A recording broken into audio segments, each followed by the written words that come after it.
Hey everybody! Just kidding. Hey everybody, it's James with PC Gamer here, and we're here at PAX West talking with Harvey Smith, working on Dishonored 2, one of our most anticipated games, probably this year, I'd say. So we're very excited about that.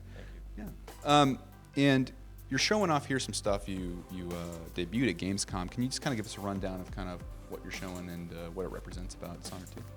Yeah, so Dishonored 1 came out in 2012. Raphael Colantonio and I were the co-creative directors, made by Arcane Studios. So for the sequel, we knew we wanted to bring back all the things that people love in Dishonored 1, the stealth, the first-person combat, the supernatural powers, etc. We wanted to also redress 4 or 5 things that players we heard from a lot that they wanted to see improved. And then on top of that, there were a few big-ticket items that we wanted to attack that were very ambitious, and one of those was like big themes for the levels, right? So one of the levels we're showing off, and in fact the one you're talking about, is called the Clockwork Mansion, and you go after Kirin Jindosh, the grand inventor, the creator of the Clockwork Soldier, and the walls, floor, and ceilings of the house can be reconfigured. The house itself is like a big Rubik's Cube, completely in the hands of the player.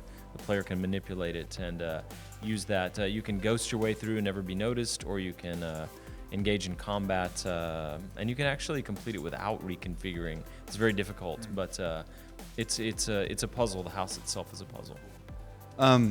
So with Dishonored 2, is it my understanding that these levels are and scenarios are going to be kind of broader, and there's going to be more opportunities to go about, figuring out your objectives and, with your different characters than before?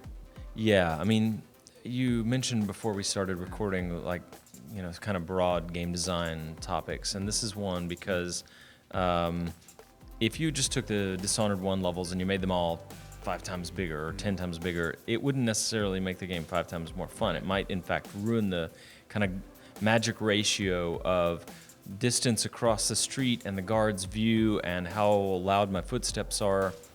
All of those things work together.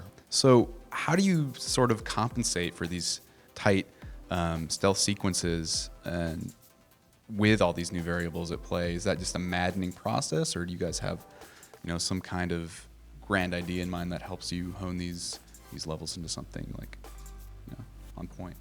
Yeah, so it is obviously a lot of work.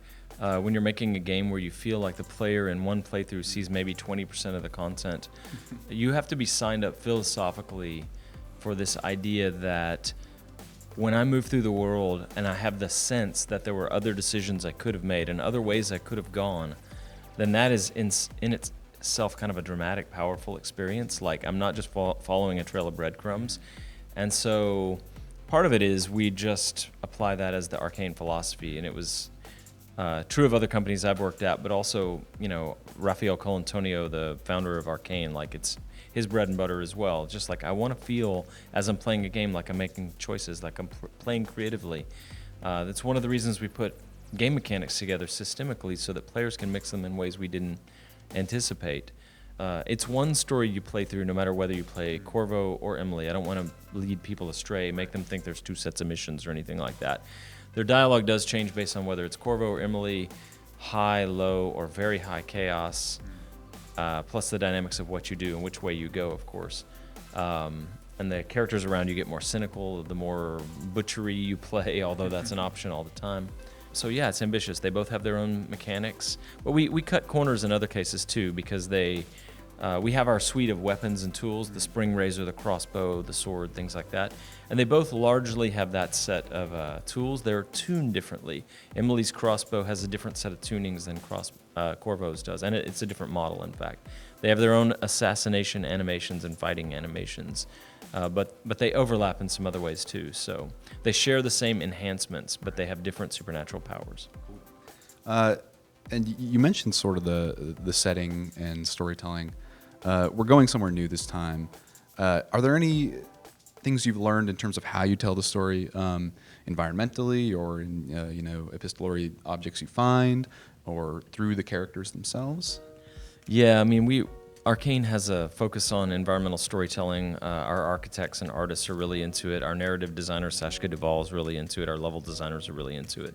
We want you to be able to walk in the room and infer something about the people who live there or what just happened there. It's an important part of what we do. But last time Corvo was voiceless. Yeah. And toward the end of the project, Raph and I wanted to add a voice, but it was too late. And early, we had been committed to this idea of the blank slate character that sort of doesn't intrude on your view of what's going on and his emotional reaction. We did hear from a lot of people that were, some people like that, but many more people were like, he feels a little cold, and I wish I knew how he felt about this. And so for the new game, we are working with Erica Luttrell, who voices Emily, and she does an amazing job. Chloe Grace Moretz played the child Emily, and Erica Luttrell plays the adult Emily. We love both of them. And for Corvo, we got Stephen Russell, the voice of Garrett from the original Thief. He plays a very world-weary man who's seen too much kind of version of Corvo. He's crafty. He's not the usual badass, grizzled guy. He's a little more thoughtful than that. And we just love those guys. And that enables us to do all kinds of other things. Like, not only do you hear their voices in monologues before the missions, which we experimented with in our DLC. We experimented with it there, so we do that again with monologues before each mission. So you really get a feel. And those change based on how you're playing. And so sort of the melding of storytelling and design is interesting to me, especially with a stealth game with so many avenues. How do you make a stealth game feel natural to the world and to the story and that illusion without making it feel overly designed? I mean, I point to apples and oranges, sure, but just the trope of conveniently placed air vents everywhere in some of these games, or intrusive UI. What's kind of your Arcane's approach for communicating that information and giving the player routes without making them super aware that they're playing a game all the time and the systems are up front? Yeah, I mean, that's an interesting question, and we could probably talk for 30 minutes if we had a panel on this subject. All I'll say is, our lead architect, Damien Laurent, and our level design director, Christophe Carrier, they're both lead designer, Joachim Davio. They're very versed in all this. We have a big document of principles that have been collected up from this type of game way back in the day, Underworld, through Deus Ex, through System Shock, Bioshock, through the games that Arcane has worked on, Arx Fatalis and Dark Messiah, Dishonored 1. It's a set of principles, right? And Christophe Carrier is a friend of mine and level design director, one of the founders of the company. He's one of the best level designers I've ever worked with. And he makes fun of me off and on for what he calls the Deus Ex effect, because we had, in the original Deus Ex, we had air vents where you can't see the map as you're exploring through the air vent, right? And you come out in a place that you don't think you should be. It's back where you were before. It's behind where you, in fact, where you went into the air vent, because you didn't actually find the entrance to it. You found the exit and you went back. Yeah. And that's what he calls the Deus Ex effect. It's really funny.